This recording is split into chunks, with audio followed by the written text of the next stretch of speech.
On this week's episode of Crowdfunding Nerds, we discuss effectively spending large amounts of money on ads. We cover the black hole that is advertising, the impression fallacy, goals of advertising, relevancy, prospecting versus targeting, cross-promotion, targeting thought leaders, and more. Let's get into it. Game begin. Let's go.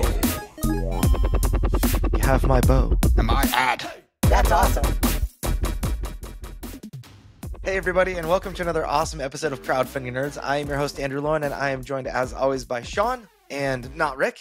On this episode, we are going to talk about what happens when you have enough money to spend on marketing that you can do anything you want.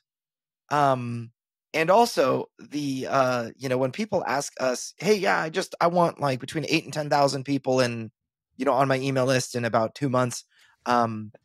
Let's talk about that. So they're really the purpose of this podcast is going to dive into, when you have a little bit more money to spend, how can you effectively spend it? And how can you prevent wasting money? And how can you get the absolute most out of the time that you have available to you when it comes time to market? So this podcast might not appeal to absolutely every person that listens to this, but it's going to give you, even if you've got small budget, an idea of where your spend is going to be most effective, really regardless of your budget size. So how'd I do, Sean? The lead up into the podcast episode, was it accurate? Yeah, well, I think the word we want to focus on is effectively, right? Because if you have lots of money, I can set it on fire and record a video. Yeah. And that might work, be experimental. Hey, we had an advertising budget of $1 million and we just have it here on this heap and we just set it on fire and you just make a video. Oh my goodness. We definitely get some YouTube clicks. So the idea is, I guess, maybe for some context, like why this has really been on my mind a lot lately, because there are some clients that have come to us and said, that have larger budgets that are like, I want to really blow up my next campaign. I am willing to spend whatever it takes in order to do that. And I find there's a problem with it almost immediately, is that you can't get everything you need from marketing by spending money. It's just not possible to get everything you want by spending. You have to, by spending money. You also have to invest time, and you have to be thoughtful about how you are, managing your community. And there are more, everything that you do has greater impact when you have more people. It's like, if you play test your game and you think it's solid and you've got, you had editors review your rule book for typos and whatever, and then you release it and it gets played 20,000 times by people, they're going to tell you all the things you missed, and no matter how well you think you're doing, there are holes and issues that you don't see. But when you scale, it just, those things get exacerbated. And, the big things that you didn't see, or rather maybe even small things you didn't see, can become big problems, like it's, and so maybe the budgets that we're talking about will range between $15,000 and $60,000 that, in ad spend. But let's talk about first $0 to $15,000 in total ad spend for a campaign. That is where I would say most of our clients land. Wouldn't you say that? Yeah. So, a lot of the time, $4,000 to $6,000 for total marketing budget, is a very common situation for clients. Sometimes people come and say, I have $1,000. What do I do? And this, of course, this is like their total budget. So like they would have to, if they were going to hire us, they would have to pay us our fees, and then whatever's left over gets paid into like Facebook ads or that kind of thing. And so let's talk about how to, I'm just not gonna like factor in our fees or anything like that, because you may end up doing marketing.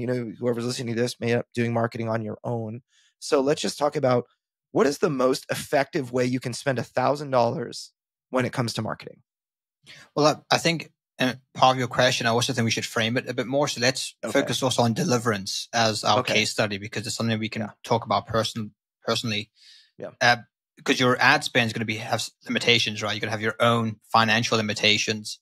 Mm-hmm. But then you also might have different goals, right? I think that's something you need to keep in mind as well. So what is your goal for your project or your campaign? Your goals for the first deliverance campaign are very different to your goals for your second deliverance campaign. And therefore the budget is different as well. Mm-hmm. So one thing we probably want to just frame this conversation is that advertising is a black hole. It's kind of like when people ask you, can you build me a computer? It's like, well, yes. Like, can you dig me a hole? Like, well, it's an open-ended question that can be as big or as small as you like. And it's the same with marketing. You can throw as much money at advertising and marketing that you have. But things that we've seen, in particular with Meta or Facebook advertising, is that you reach a threshold that pretty quickly that you cannot spend more and get better results. Or what ends up happening is you get the exact same results. You just end up paying more for the same results that if you had paid less. So I think when it comes to smaller advertising spends, Facebook is ideal. And Facebook is probably different to a lot of different platforms because you're allowed to spend essentially tiny amounts of ad spend relative to other platforms, tiny amounts in order to get results. And then you can iterate on those and kind of scale your advertising campaigns with the feedback that you're getting from the ads itself. So it's a very effective way of starting off. And then you can use data points from that and you can export it to other platforms, which we have certainly done. But I think if you're certainly starting off your first campaign and your goals are moderate, then Facebook is the place to start. Certainly. Facebook is dominates, in my opinion. Like your first $1,000 in ad spend, you can get 600 emails, no problem. 500 emails, let's just say, like average email. For us, we say anything that's $2.50 or better is an acceptable price per email subscriber added to your list. So if it's $2.50, we think, okay, the market is interested enough in this project that they're willing to, get more information. The art is good enough. The landing page is solid enough that people are, subscribing at an appropriate clip. And we are, these numbers can be improved, but this looks good. If you're getting emails at $10 a piece, then there are problems. There are certainly problems. Maybe your landing page just doesn't display your game very well. Maybe there could be that your game is just not very interesting and innovative. It could be you're targeting the wrong people, but or maybe you're using the wrong messaging. But there's a problem, right? So when we are talking about when you spend $1,000 and get 500 emails. What I'm saying is you're getting emails every $2 that you spend, you get an email added to your list. And that's a good, good number. We've had the best I've ever done is 35 cents an email. Like when I think something is really going gangbusters, it's like $1 an email. I want to say like Galactic Cruise is about $1 an email. Ascension Tactics is what we did. It was like market timing and everything with that one was like 35 cents an email. And so anyway, the first $1,000, let's just say 500 emails. Let's say, $2.50. That'd be 400 emails. You will not get 400 emails out of, Gen Con. You won't get 400 emails out of Essen. You won't, it's very uncommon to be able to get that much from anywhere. You can't spend $1,000 and get 400 people to subscribe to your email list any way that you try. And I think that, really for me, the first, it's like given time, you have to add in time as well as a factor. But per month, I would say the first $2,000 that you spend per month is by far the most effectively spent on Facebook. So if you have a $6,000 ad budget and you give it 3 months of time, you should only be advertising on Facebook and nowhere else. You should not even consider anything else. But beyond that, I think that's where it gets a little interesting, right? Because what if we have, $3,000, $4,000, $5,000 a month? That's where it gets a little bit more dicey, right? So what if what would you do? Like, okay, somebody's like, okay, the first month was doing great. I'm going to up my budget from $2,000 to $5,000. What would you then recommend? Or how would your strategy change? This is like at that quote unquote $15,000 budget limit, right? We're just splitting that over 3 months and just saying, okay, we're at $5,000 for ad spend this month. Where should we spend it? Should we spend it all on Facebook? How should we spend it on Facebook? Should we consider other things? What things should we consider? Like what would you respond? Well, again, I want to talk about the goals, because if I could go back to Deliverance, one of our goals is we want this to become a lifestyle game, or, we plan on not just having Deliverance and then this expansion. The goal is to keep on producing Deliverance content. So part of the goal and strategy then is not just to acquire emails, but also there's a bit of brand awareness that we're interested in, right? We want to get the game in front of people who've never seen it before, so that they know that this exists and that, this is something I can tap into, which might not result in direct conversions, but we're hoping over time through the public consciousness, which is sort of expand organically through time. So I think we have to keep in mind that there can be an impression fallacy where people will assume, if my ads are in front of people more often, they'll be more receptive to it. And that's not necessarily the case, right? Yeah. I think this is the idea: if you spend more money to get in front of more people, then they will eventually convert. So you just need to throw lots of money at this. And there's certainly elements of that, but it's lacking crucial details, because I think what you'll end up doing is just annoying people. And then people then associate you with a negative emotion, annoyance. So Google, I think, it's like LaCroix water, like a coconut flavor LaCroix water is just like, it tastes like, there's this movie that came out recently that said it tastes like a drawing of a coconut. It's just so hollow that you'll never really truly enjoy it. And that can be how running an ad and showing it to the same person 10 times can be like, if you don't have other supporting documentation elsewhere that adds, validity to you saying this is a good game that they should check out. One of the most obvious to me is a YouTube playthrough, a YouTube review.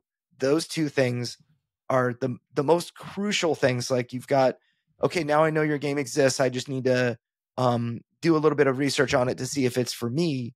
First thing they're going to look at is, a lot of players are going to look at YouTube. And if you got nothing there, it's like, YouTube.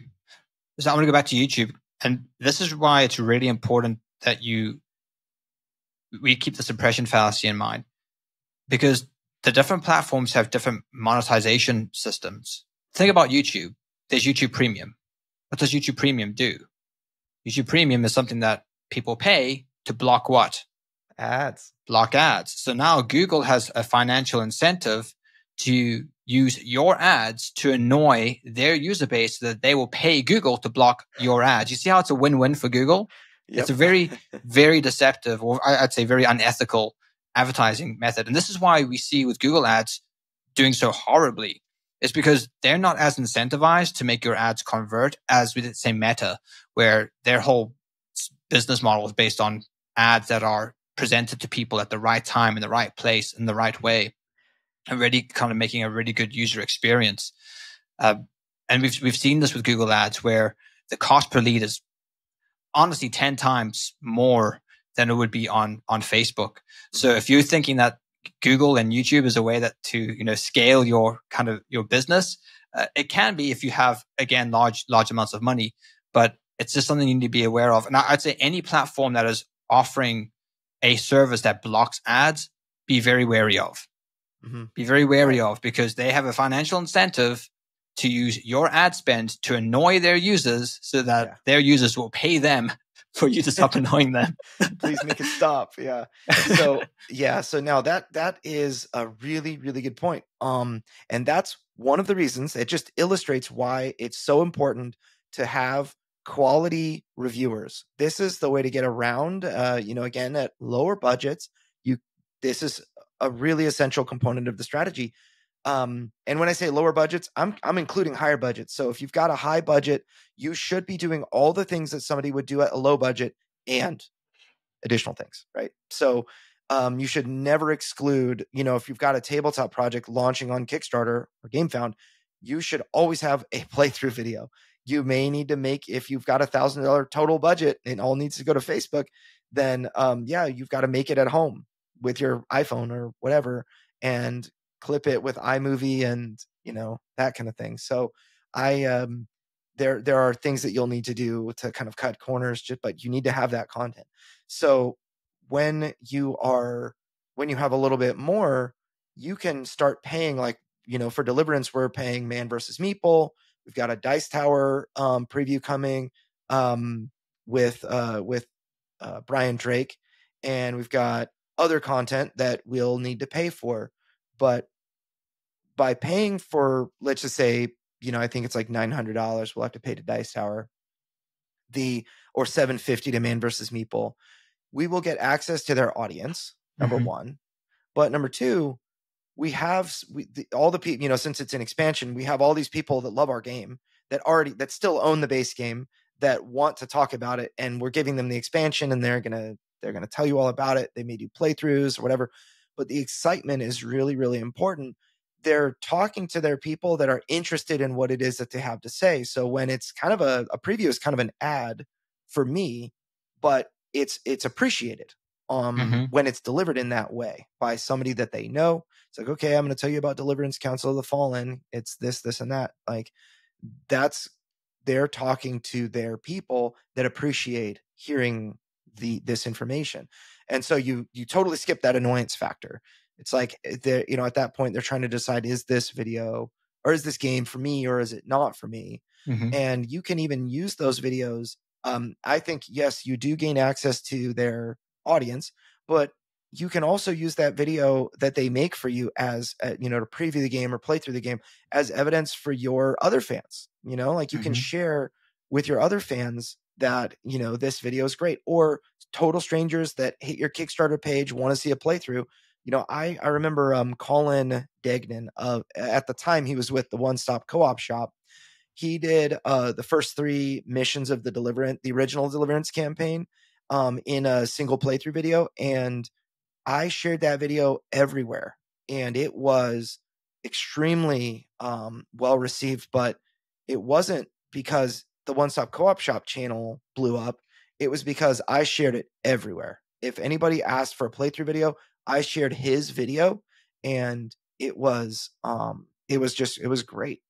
Great content. He was engaged. He was excited. I was able to use that to show what a fun game Deliverance is.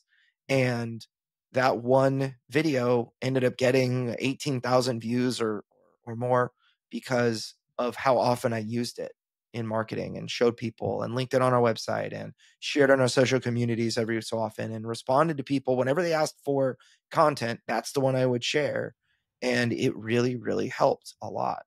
So those, like the things, like especially on YouTube, when reviewers, when they preview your upcoming crowdfunding campaign, or when they review your product, you can use that as like ammo for kind of, really, in the end, you need to show people that encounter your game for the first time through a Facebook ad or something why it's awesome.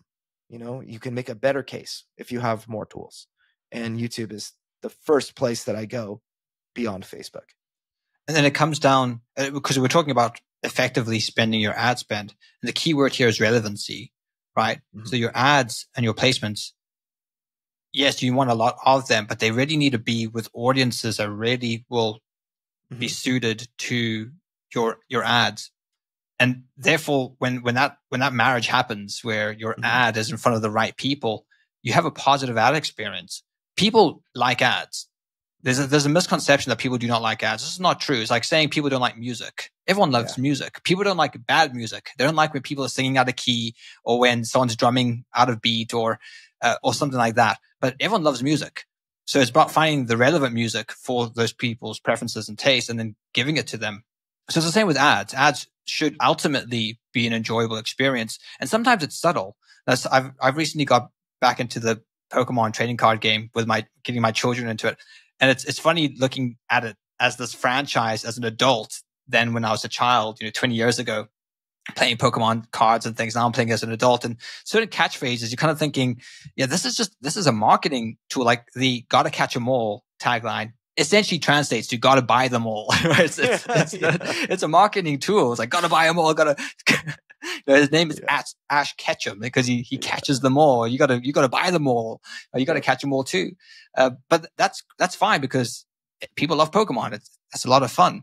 So relevancy is super important. And I think this is when we're talking about really scaling your ad spend in terms of relevancy, you really have to think about two things: retargeting and prospecting. Yep. So prospecting is finding brand new people who've never had any contact with your game, with your brand. And then retargeting is re-engaging people you have. Mm-hmm. And when you separate these two types of audiences, you can then focus on relevancy. So sometimes you might create, as you said, like a YouTube video because people know Deliverance. Maybe you've gone to an influencer or a YouTuber who's already covered Deliverance, and now they're covering the expansion. Well, you're pretty much just retargeting at that point but there's a bit of prospecting there as well because you can use it in other areas. But then maybe something that we've started to do is trying to tap into new demographics that we've never reached before. So trying to find some obscure podcast that has something to do with the theme of Deliverance and saying, hey, can we get a sponsored section on your podcast? Or could we be interviewed on your podcast? And I think that's the key, because the key is within the relevancy is tapping into the audience of those people. So I think if you really want to scale your ad spend, the two places you need to go is you need to try tap into people's email lists, which is their audience, or onto their podcasts or on their videos. Those are the two key things. And one thing that we've tried with Deliverance, with our expansion, Council of the Fallen, is I've been reaching out even to publishers, that people who don't publicly say that they advertise, but I've gone to, let's say, a Christian publisher who publishes Christian books, and there's a Christian theme or religious theme within Deliverance. So I asked them, is there any opportunity for us to have a sponsored section in your next email blast? And just and they might say yes, and then great, we could pay you something for it, and we could organize something. But it's a way to kind of get your foot in the door. And there might be opportunities in ways that you haven't thought of before. So you probably get a lot of rejection, but I have been sending out emails frantically to lots of different people asking these questions, and we'll see if it bears any fruit. And if it does, we will certainly mention it here on the podcast. Yep. Yeah. So there's I'll use two examples of so like when you start to get higher budget, I think when you go from, like, let's say $2,000 in a month's worth of ad spend on Facebook to $4,000, then retargeting becomes extremely important. And for some of our larger clients, we make almost half our sales for them through retargeting, right? And so that becomes very, very important. My email subscribers, let's just say it's $4 for an email subscriber at a very high scale. That's, by the way, something that will happen when you scale your ad spend up. Your cost per email lead is going to go up. Doesn't mean that, like let's just say your first $1,000 that you spend, you might get $2 an email. But then the next $1,000 that you add on top of that, it'll probably be $250 an email. The next $1,000 on top of that, it's $3 an email average. And so when you amalgamate all of that together, it's, you spent $3,000, you got $2.50 an email, but the first set of emails and the last set of emails the difference was the last set was $1 more expensive because you attracted the lowest hanging fruit already. Now you're going after the next group and then the next group, and the eventually the fruit that it represents an email added to your list is going to be rather expensive. $5, $6, $7. It's going to be less common, and you're going to have problems attracting more, attracting these people. And that's where scaling your ad spend on Facebook to $20,000 a day is just not reasonable. Like you're going to get, $30 an email lead. It just doesn't make any sense. And you're not going to spend $20K into this particular audience. But retargeting is super duper valuable and very, very important. Sean, can you explain what retargeting is? So it'll be ads. Usually the messaging is different with retargeting ads because you're assuming that people already know about your product, that it exists. So therefore your messaging can be a bit more personal or even more direct. It's the word I'm Yeah. looking for. So, for example, we have a retargeting campaign set up on Deliverance. So if they go to the landing page and they do not sign up for their email, we then retarget those people who've been to the landing page with a message that is a more of a personal message from you, Andrew. We recorded a video where Andrew holds up the box of Deliverance and say, hey, if you like these types of games, this is the game for you. It's very short, shows the box.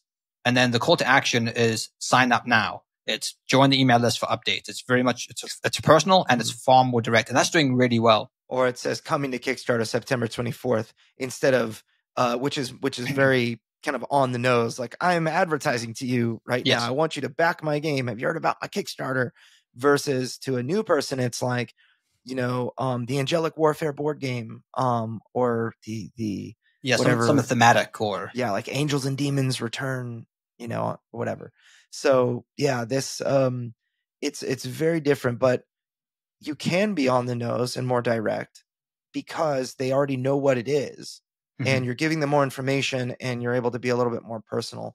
So retargeting, to clarify for those that might not understand what it is, it's when people go to my website because I've targeted them with an ad and they do not convert. So they don't become an email subscriber. The way that life used to exist before is that that's the only shot that you had to convince them to jump on your email list or whatever.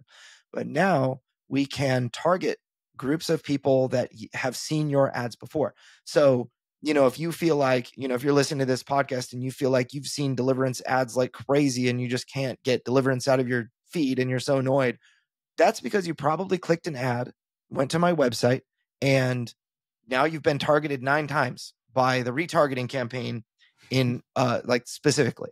So I'm not spending, a ton of money every time you see the ads. I'm trying to target those people as much as possible, because the people who actually clicked on an ad are much more likely to actually sign up for an email list than somebody who just saw my ad and then continued on scrolling. Right. And so that can be done both on Google and Facebook. Facebook Meta, Instagram can retarget, other things like that. And you can retarget on other platforms too. I just say on Google, you need a much larger data set to retarget. You need a minimum of 1,000 events in order to retarget on Google. So you do need a lot more information than on Facebook. Facebook, you can pretty much start straight away. You can just, any amount of people, just start excluding them from your landing page or retargeting them.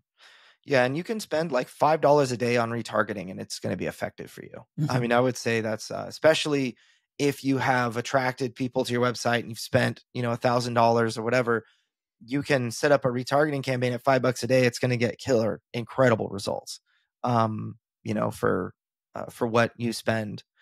Another way to kind of, when you get higher spend, the United States is the number one place for people to purchase, or of people that back Kickstarter and GameFound and BackerKit campaigns.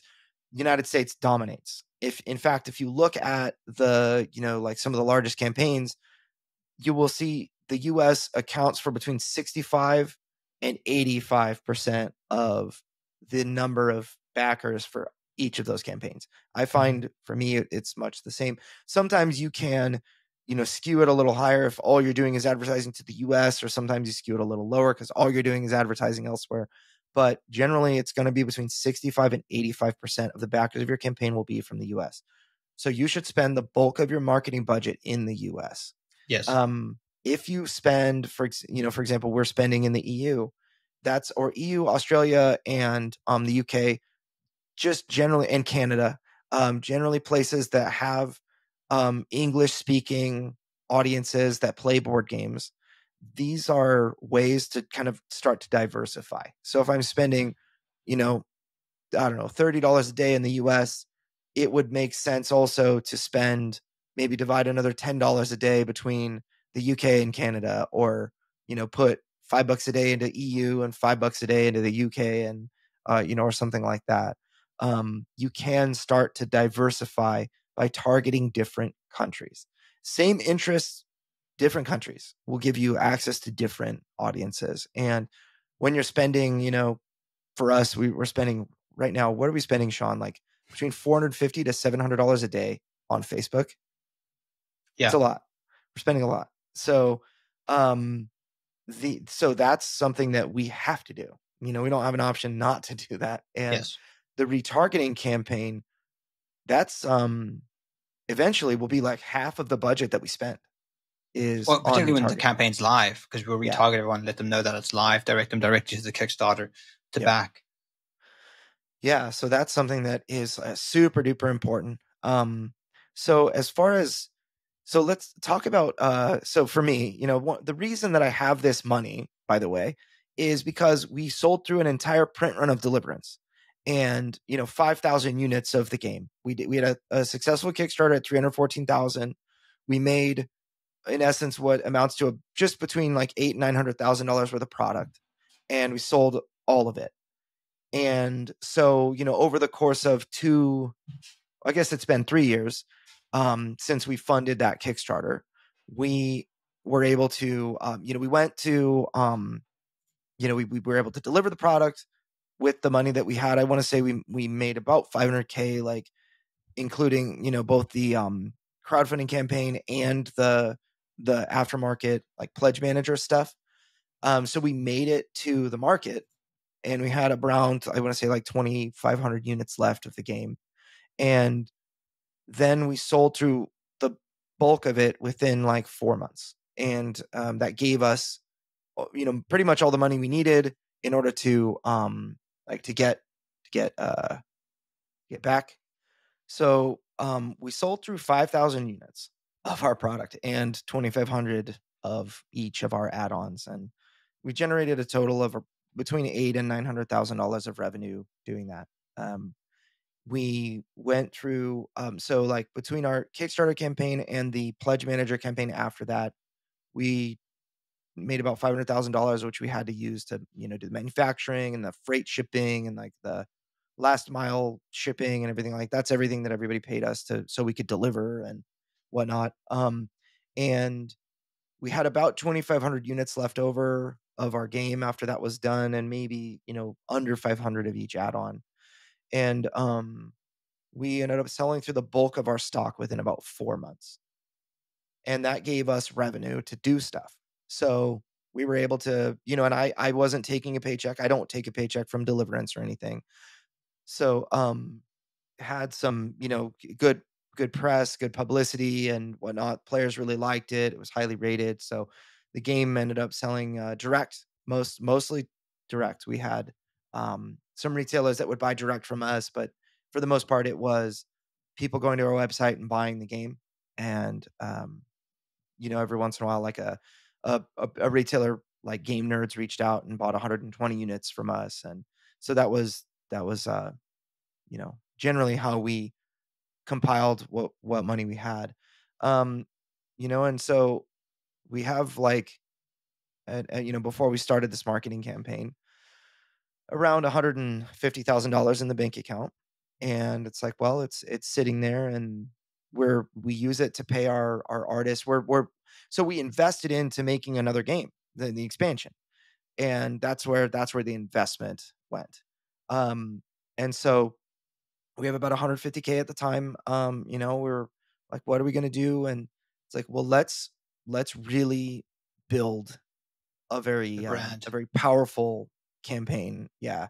And put a plan together that is going to really take us to the next level, because part of the long-term strategy for Deliverance, is we want to become a brand that is respected. We want to become a brand that's known, but we recognize like you can't just do that overnight by spending lots of money. You have to do it in stages. So our first game, like I use Everdell as a kind of a marker. They made, I want to say like 300,000 with their first campaign. Then they did about 600,000 with their next one. And then they did 1.2 million with their next one. And then about 2 million with their next one. And it was very, it was awesome for them. It was a great build, but they had a great game that people loved, which I love Everdell too. And they delivered an expansion campaign where a huge swath of their player base of their backers were new backers that did not have Everdell, that bought Everdell plus the expansion. And then the next wave, it was like a bunch of new people that had never owned Everdell were like, this is my opportunity. They bought Everdell the base game, Everdell the first expansion, and Everdell the second expansion. And so that's kind of what I'm thinking about. So it's as much my people that bought the first game that really loved it are going to buy the expansion. But I also want new people that have heard of the game that, have not yet owned it. I want them to buy the base game and the expansion and maybe the all in or whatever. So that's kind of the intent. So my thought is we have 150K. We need about 50,000 of that or 60,000 of that to actually, we're doing a board game arena mod, which is really expensive. I think it's expensive, but very, very awesome. And then we have to pay our artist. Yeah.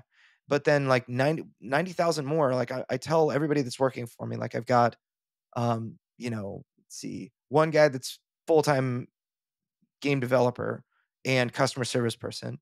Then I've got one other guy there that is my artist is freelance, but he's pretty much full-time on Deliverance. And then I've got a graphic designer. I've got another game developer that they're both part-time. I've got Chip Cole, actually, our graphic designer. I doubled his hours. I'm like, hey, if I can take like 80 to 100 hours a month of your time, like that's what I want to do because there's so much to do right now. But every single person on the team knows that our ability to continue working on Deliverance hinges on what happens in this expansion campaign. Like I can guarantee your salaries or your wages until the campaign. And then we'll see what happens, like will Deliverance become something that's bigger or will it be just like a hobby thing that I can continue working on, but have to work on it like a reduced scale, or maybe it doesn't go like I thought. So I can't go as fast as I want to go. That all of that is like a major pivot point where the market says, yes, we want this, or yeah, we want this, but with the inflation and blah, blah, not as many sales, or maybe it goes gangbusters and people like, I don't, care about inflation. I need this on the table. And we'll see that, during the next campaign, and that will determine the future of the company and like how that works. But so what we're trying to do is just give it like our very best effort. Like how can we most effectively spend $90,000 on ads in 2 months? And our goal then is very different, right? Because it's, we had the first campaign.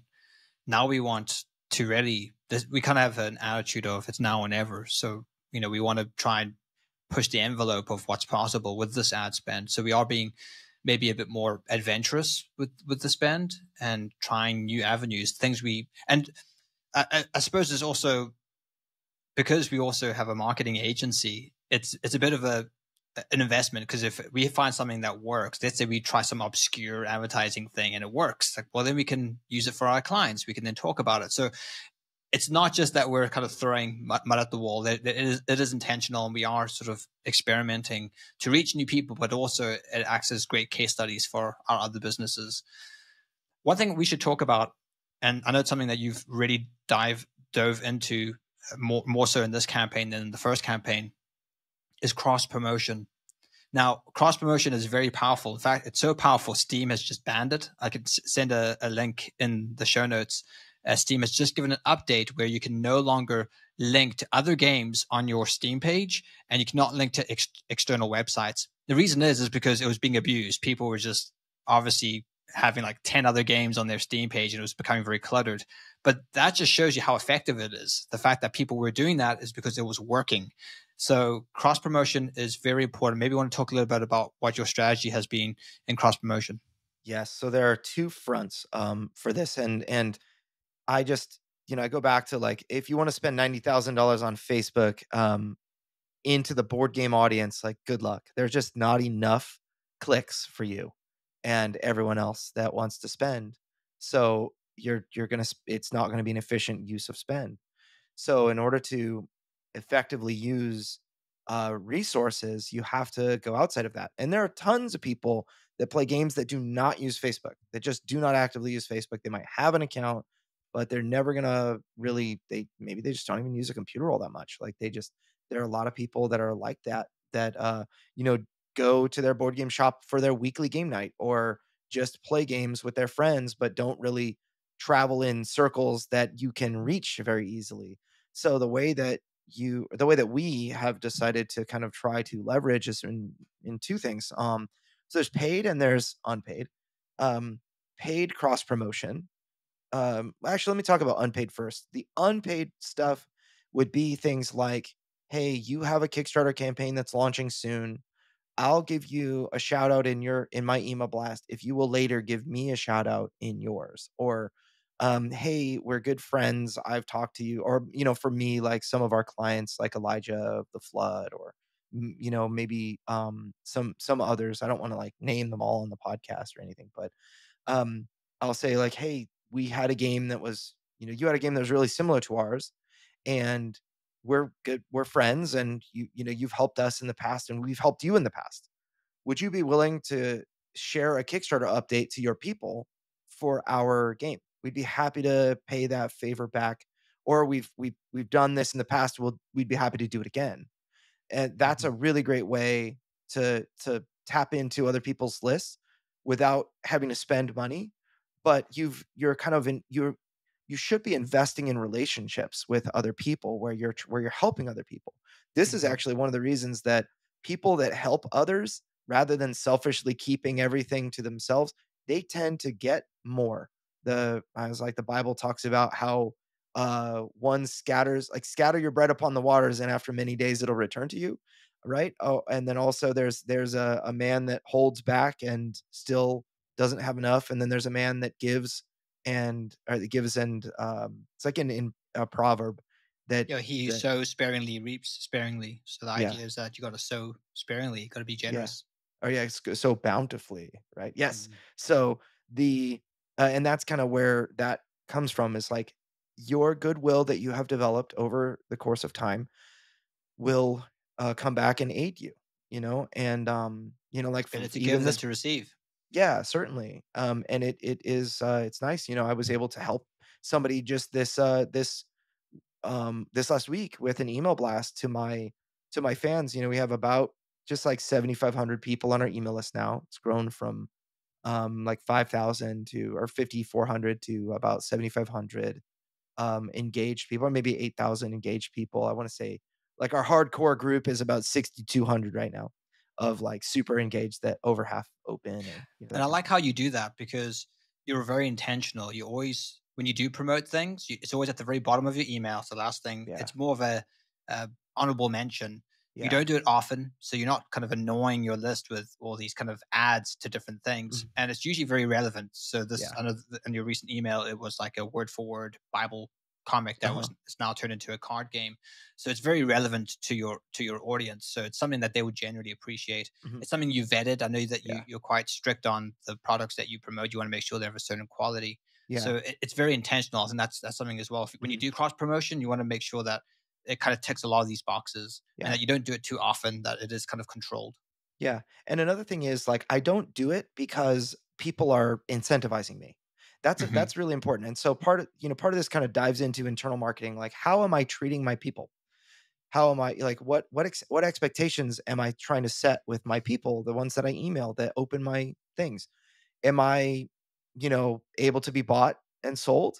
Like, is my opinion worth a certain amount of money, or what, how's it work? And that's something that I say nobody can pay me to be in my emails. I share things that I think add value to my people that you would want to know about. You've like Deliverance, you like the theme, whatever. These are games that I think are awesome. Like, for example, I shared the Isofarian Guard because I love that game so much, and it's a really cool, like kind of an allegorical story, and it's very fun. Um, and then, and I didn't ask for any return from the company or anything like that. I just shared because I think it was a worthy project that my people would really like. And Ezra and Nehemiah, what was cool is I got there was Sam McDonald, I think his name is, one of the designers of Ezra and Nehemiah over at Garful Games, gave Deliverance a shout out, and he just said it was really great, and it was really encouraging. But then they had Ezra and Nehemiah hit, and I was like, they're getting really close to beating the Deliverance numbers. You know, they were at about 250,000, and then the last, whatever.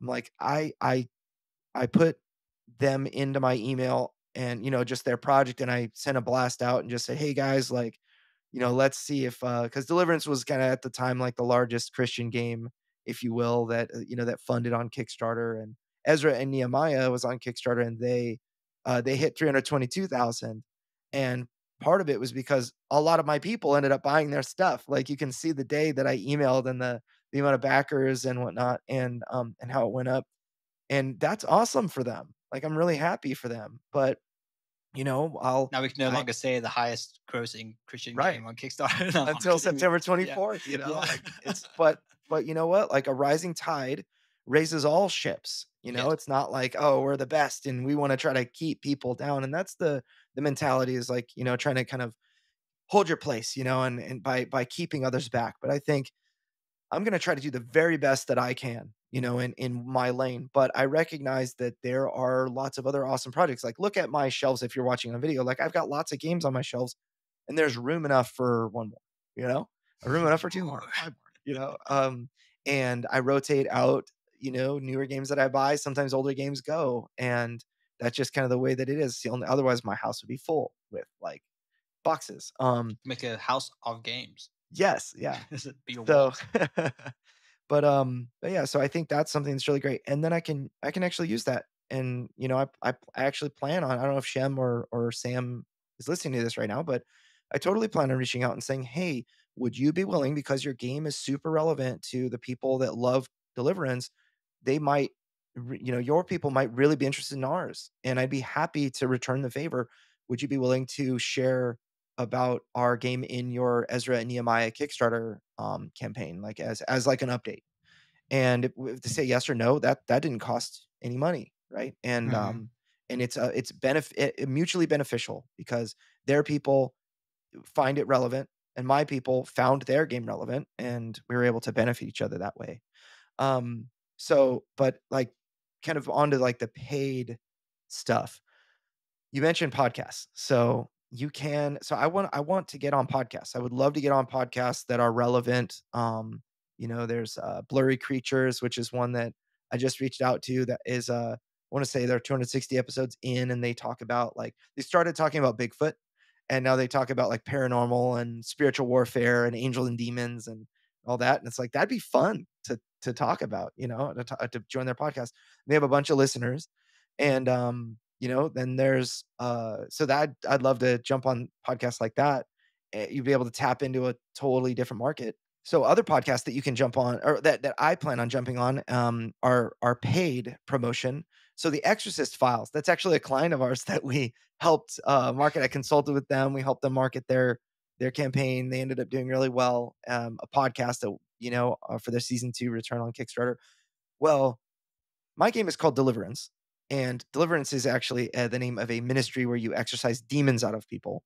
And that is the Exorcist Files, is a podcast that dramatizes uh, an exorcist's actual case files into, partial like education, partial story. And it's like, I don't think whether people it's, realize that the film The Exorcist was actually based off a Catholic yeah, account of an exorcism. yeah, five Uh, five separate accounts of an yeah. exorcism were combined. It's completely nuts. Like, if this is true or not true, I'm not sure, but if it's true, it's like, bone chilling. It's crazy, right? And so it's very interesting to people. And I had the opportunity to jump on and take a couple of ad spots there, $2,700 a piece, because they get 100,000 downloads in 30 days each one. It's like, that Mhm. is very timely. So like the 18th of September, the 25th of September, and like the 2nd of October, I think, are the 3 podcasts. And that's going to be really, really important at the time of our Kickstarter launch. And one thing I mentioned to you in regards to kind of these kind of promotions where maybe not everyone listening to that podcast is a board gamer, probably Mhm. has no interest in playing board games, but they might know someone Yeah. who's a board gamer. They might know someone who's in a position, like let's say like a youth worker who has like a youth group Mhm. telling them Christian things. They might be Yeah. interested in like, introducing a game that covers these topics that they are interested in Yep. teaching. So that you also got to keep that in mind. You might Yep. find audiences that don't directly touch your audience, but indirectly touch your audience. And so Yes. you need to think about targeting thought leaders or people Mhm. who have networks that you can tap into. Yeah, and the messaging is really important. So, I used to think that the only people that want to buy Deliverance are hardcore board gamers because Deliverance is a rather heavy game. Hmm. Hardcore board gamers that are also interested in this spiritual warfare stuff. They could be Christian, they could be non-Christian, but it's generally people that are interested in the theme that are also board gamers. But there's this, you can take that sized audience and you can multiply that by, I mean, you can cube it, I mean, we're talking, I mean, you can multiply it by, let's just say multiply by 10 if you go after people that are interested in getting gifts for friends that they think might like this game. Um, and that, just that small adjustment in messaging is, now your audience doesn't have to be a hardcore board gamer or hardcore tabletop RPG player or whatever, hardcore mountain climber because you have the coolest mountain climbing shoes that you're putting on Kickstarter. You can get the people that love those people. You can get the mom, the cousin, the brother, the family member, the friend, that knows somebody like that, that might not know everything about games, but knows they like games and knows they have an interest in this. So I'm gonna get them a really unique Christmas gift or something like that. That is a very powerful messaging that I think we definitely plan on using for, we'll say, thematically on, but not adjacent to board game podcasts. And how many times So, have you received a message from a sibling, a parent, or a friend? It's like, oh, check this out, or have you mhm, seen this? yeah. And it's probably because they've encountered some type of ad, or maybe through their friend encountered something. Mhm, They've sharing it, they're passing it on to you because they think it's relevant. And I've done yeah. that as well. I've Yep. seen things like, oh, my brother would like this, and I send it to him, or and Yeah. so it happens, right? And that's just how it Yep. works. We had a lot of people that backed our Kickstarter campaign that also had family members surprise them with games. Once Mhm. the actual, we delivered in like September and Christmas time, it wasn't like massive amounts or anything like that, but we had, because we just, we only made 5,000 of these. So, but we had people be like, yeah, my mom got me this for Christmas and I'm already on mission number 8, and it's like, so they're gonna regift it or, that kind of thing. So it's it is pretty cool. That people are never upset. They're like, it's not about the gift. It's about the person that gave it to you, and like Mhm. that it was something that they kind of nailed it, that this is you're right. I do love this. You did a good job, right? And so anyway, that's and we talked about this with at least at the moment a prospective client, with Magpie Games. We talked about this with Avatar, how their Avatar RPG had sold like 100,000 base games. And it's Mhm. like, you need to be into tabletop RPGs to buy this product. But if you just simply know somebody that's into tabletop RPGs and you need to get a gift for them, that increases your market by massive quantity.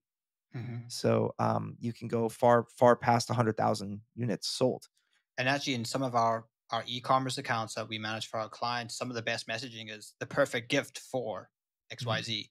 So Yep. that messaging works really well because people look at that and they might not be board gamers or tabletop gamers, but say, "Oh yeah, I like the theme of this. This would make a great gift for a Mhm. friend," and Yeah. so that does work quite well.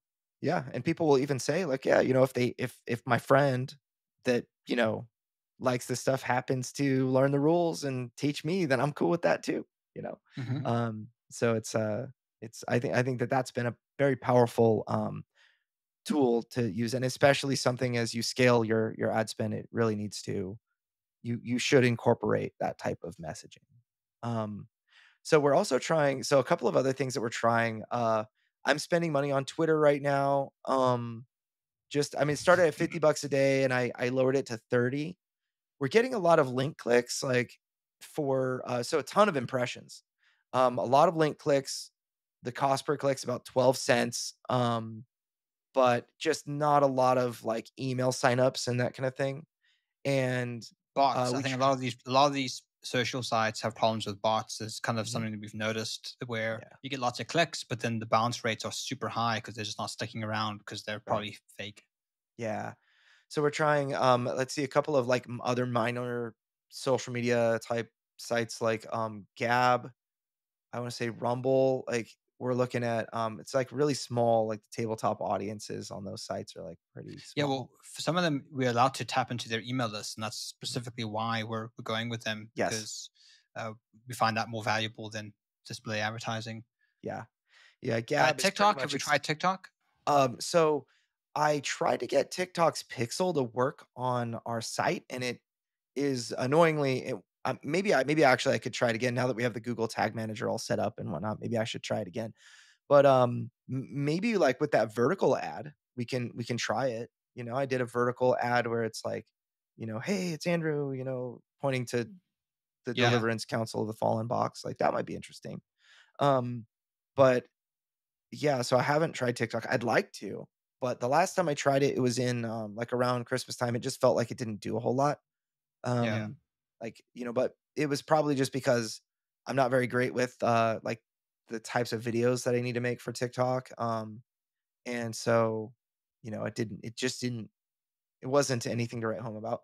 A big one though is Board Game Geek. So, Mhm. Board Game Geek, we're spending, I mean, it's about, I'm gonna say $9,500 over the course of like from when we started in July to the end of our campaign. It's about 9,500. We've got like a sponsored contest. We've got other things like that. Board Game Geek's something we could talk about for a little while.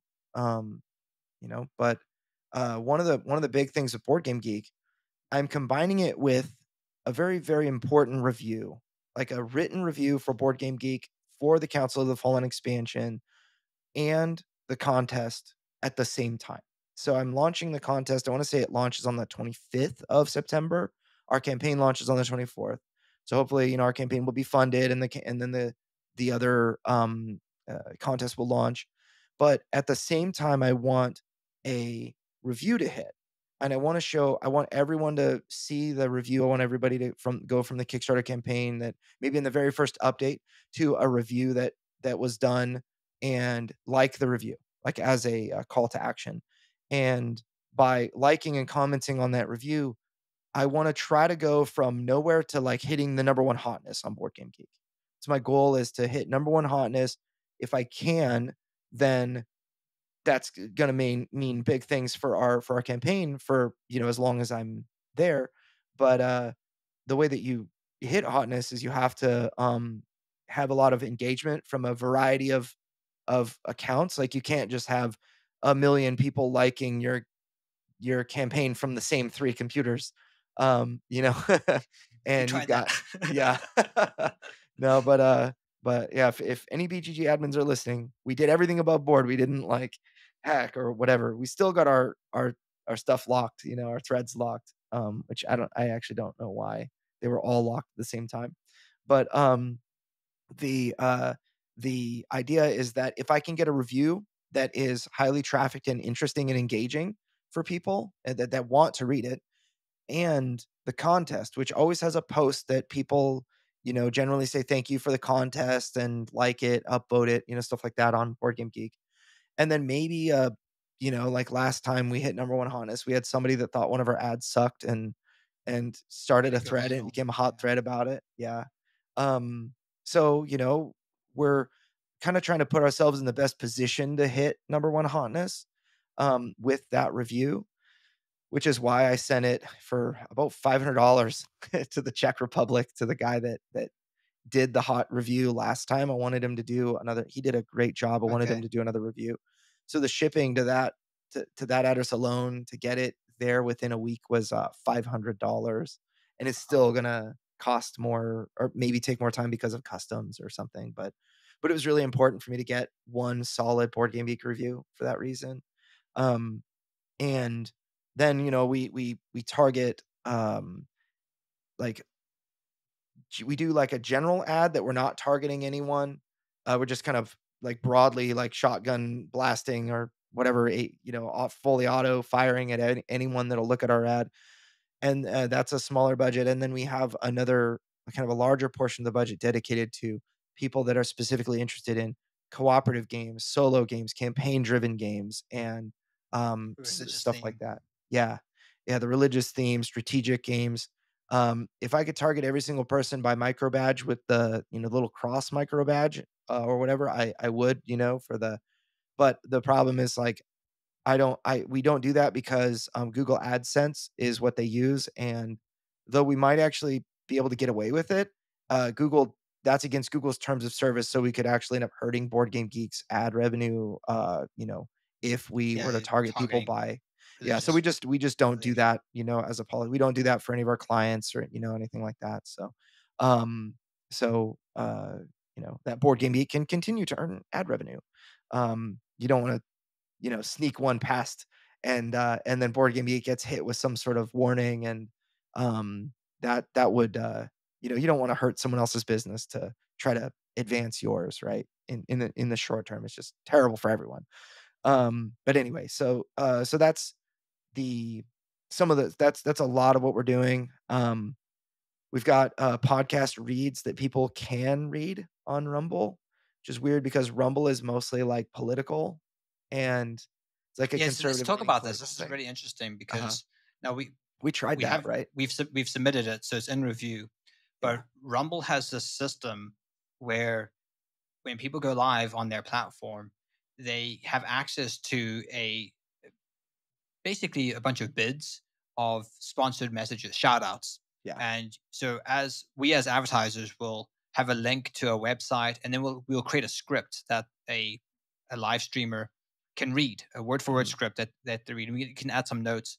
And the idea is that and we can set the how much we're willing to pay per viewer of that live stream. So if someone has 10,000 people watching them, they can elect to have like an ad break where they then within their own Read. dashboard have the bid we created and they can accept it and then all they have to do is read our script that we submitted to their audience and link it's all kind of built into their system. It links to the website that we submit and they get paid depending on how many people are watching them. Mhm. So that's something we've tried. It's a really interesting idea and I really hope it catches on because I think it's really cool Yeah. and it'll be interesting to see how it plays out, but it's just a really unique way of reaching people through live streams. Yeah. We've got some nerd culture like channels that are interested in like comics and talking about stuff like that. But then Russell Brand is had like 2 million subscribers and we jumped on that because he's, thematically for Deliverance, he's a convert to Christianity and very interested in talking about that kind of stuff. So I thought, hey, maybe a game of spiritual warfare would be interesting to him. What if he read it like while he was, talking about whatever he talks about? Be interesting, It could, right? yeah, it And could literally be game changing. I've actually we just reached out to Kirk Cameron, who's a sort of a well known Christian influencer actor, and I've just got their team has just responded saying they're interested in working with us. So it'd be interesting to see where that goes. But yeah. things like this could you The never know question what is like, doors will how open. much money will we pay for you to remain interested? Sometimes it's like, oh yeah, we love your thing. By the way, we need 10% of all revenue generated, or Yes, whatever, that's we should actually talk about that. Some platforms they completely overvalue their Yeah. advertising. And sometimes I think it's just out of lack of experience. Like Mhm. sometimes people would just pay a flat rate of like, oh yeah, you pay per day. It's like, Yeah. well, no, you need to tell me the cost per impression. Like how many impressions am I getting so I can compare to different Yeah. platforms. So usually that is a sign to avoid those Mhm. platforms. If they Right. don't know what a CPM is, then they're not really serious. They don't really know what they're Right. doing.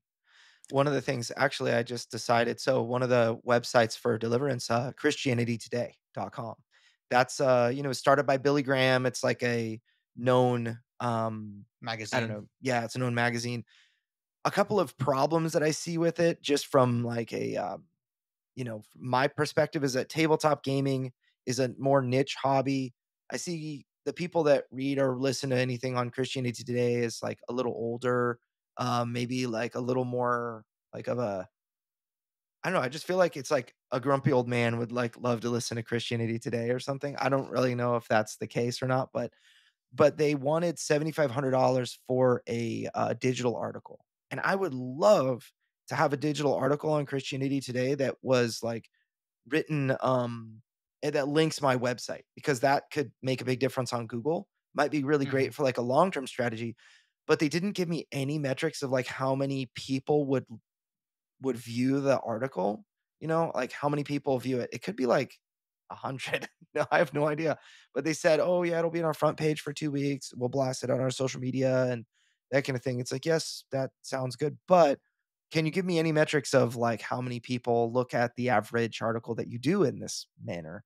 And no, they didn't have anything like that. So that was a little bit like, "Oh, well, I'm spending 7,500. Am I just It's really easy to, it reminds me of like, "Oh, I'll give you exposure to our 10 million people," that, you get those emails all the time when you launch a Kickstarter. It's like, "Well, we have 100,000 people on our email list. We'll give you exposure to all of them for just like $1,000 or $200 or $50." It's like, dude, you kidding me? Like, I'm going to get no sales from this. And I don't even know if you blast the email or not. It Mhm. just seems like very scammy. But obviously Christianity Today is not scammy, but they they they couldn't give me numbers like that, and so it was just not, not exciting. Another thing is like they have email blasts that are targeted. So you've got like thought leaders, you've got pastors and like whatever, like church leaders, and then something else. But just like, I don't know. I mean, it felt like they had a relatively low open rate. They were charging me about 2,500 a piece for the email lists, and they were around 50 to 75,000 each. Mhm. And it generally felt like, I don't know, it didn't feel like I would, if I wasn't gonna go with the digital article, then to go with like a one-time, never heard of these people, and all of a sudden get an email blast that includes an ad for deliverance, not even like the whole email, but like just a little section of the email includes an ad. Um, I don't know how effective that's gonna be for a Kickstarter campaign. Maybe if my product is fully released into the world, but, like, I just can't justify Yeah, spending if it was 15,000 with if it was directed Christianity to a Today. store where they could purchase right there and then, you don't really Right. wanna educate new folks on what Kickstarter is. Right. And is it really worth it? Let's just say I had unlimited money. Like my mom sends me a windfall of money because of my a long lost great uncle I never knew I had or whatever. Like, should I just blow 15 grand? Like, if I have all the money in the world, should I just blow it? And a word that you said in the beginning was like efficiency. Mhm. If I get like 5 backers and spend 15,000, like, you should not have done that. Like, no matter how much Mhm. money you have, you should just not have done that. You should have just like, You should have burnt it, made a viral video. yeah, no, I would have absolutely got more backers. I don't know. But yeah, I would rather like buy a house in Malaysia or something. So I feel like it's one of those things that comes down to the end of the day, or at the end of the day, it comes down to how targeted are these extra ads, and how much are they going to help this overall strategy. And then it kind of brings me to like the last thing I'd really like to talk about, which is there are marketing campaigns that are generators, and there are marketing campaigns that are exposure based. So generators are going to be like Facebook ads. For every $2 I spend, I get an email lead. The email lead is going to convert at between 10 and 30% of the email leads I get in the manner that we use, or, at Crowdfunding Nerds, will convert into backers. And I know this in, the last deliverance campaign we did, was 21.3% of the people that we got via ads converted. So that is a very powerful way to, to measure success. It's like every email lead, let's just say 10% at $2 a piece. That's $20. I get a backer that spends an average of 100 or whatever. Now so it's plenty worthwhile. But then there are other types of campaigns that you'll spend money on that don't have a direct return and yet impact your results. So, like having the Dice Tower do a preview video. I don't know how many people that watch the Dice Tower video go and back my game. Like, I can give them a unique referral code or whatever, but people are going to just search for Deliverance on Kickstarter's search algorithm and then find it and back it. But and I will never know. So those are like that creates exposure, and the thing that generates will capture the results of that exposure. So our Facebook ads will perform well if we have other content that's coming out. So that's why during the live campaign, we have a lot of content that hits. We need Facebook ads to show people, yeah, hey, remember that thing that you saw last week on YouTube? This is the thing. So now it looks like they came in via Facebook ads, but in actuality, they came in because they saw a review video first, or they heard about it on Exorcist Files, or they saw it on, because my friend sent a message out to his Kickstarter followers, or, that sort of thing. So any That's final it. thoughts that you have to add to that? No, I think we've covered quite a lot of ground, and we're pushing the time limit here. So Yes, we are. should wrap Yes, up. we are. Well, hopefully it was useful. Again, Deliverance is a case study we use all the time because I can just share whatever I want, without holding anything back. Whereas with clients, I have to get their permission or have them on and whatever they are willing to share. But for me, I'll share the embarrassing things or the scary things, like how much money we made or how much something cost, whatever, How much we with lost. reckless abandon, how much we lost. Yeah, with reckless abandon. So hopefully you guys find it interesting. And if you want to support Crowdfunding Nerds, just back Deliverance on September 24th, and I'll be happy. So Tell your friends. yeah, tell your friends. Buy a gift for your friend. All right, guys, we're gonna wrap. We're gonna have Robot Richard send us on out. Well, that's all the time we have for this week's episode of Crowdfunding Nerds. For more resources, articles, and to listen to past podcasts, please visit us at crowdfundingnerds.com. And if you have a crowdfunding question, we also have a page on our site where you can send a message directly to us. Please visit crowdfundingnerds.com/question. And if your question is a great question, we may include it in a future podcast. Thank you all again for listening to this week's episode, and we'll see you next week. Stay nerdy.